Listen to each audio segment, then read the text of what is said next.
And welcome back, everyone, here to News Now. Live look in Florida here as members in Parkland, Florida, coming together to pay their respects 1 year later after the horrible massacre that happened in Parkland, Florida, killing 17 people in a mass shooting. And now to give us an update on how the community is doing, Fox News' Phil Keating joins us live. Phil, how you doing?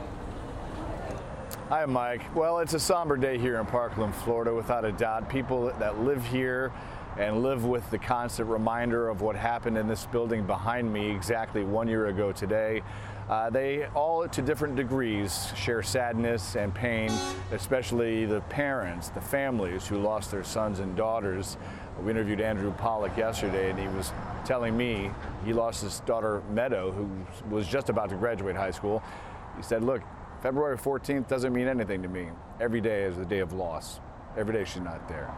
So we also talked with a teacher yesterday, and she was there, heard the gunshots. Her classroom had about 29 students in it when the shooting started.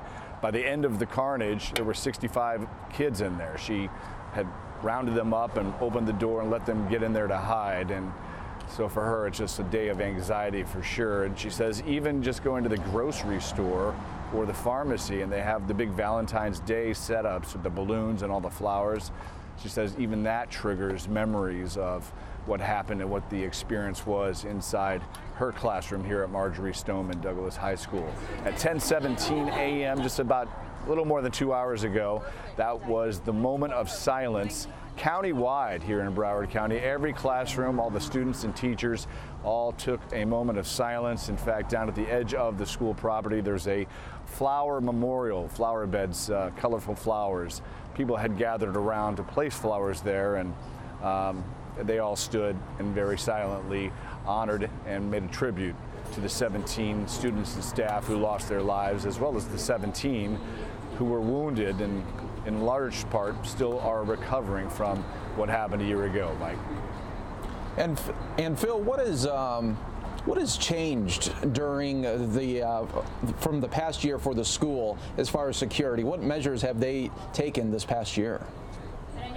Well, there is now a single point of entry for all students. The teachers also have their own single point of entry. There already had previously had been a perimeter fence around the school property. There's now an interior fence which actually locks electronically. So security measures have definitely been beefed up. The state law changed. You can no longer buy a long-barreled gun, a rifle, until you're 21 years old. It used to be that just for handguns, it was 21. And schools are all now required to have at least one armed school resource officer or guardian at the school property every single day. A lot of the safety to schools are still being implemented here by the school district. Of course, for families, it's never fast enough.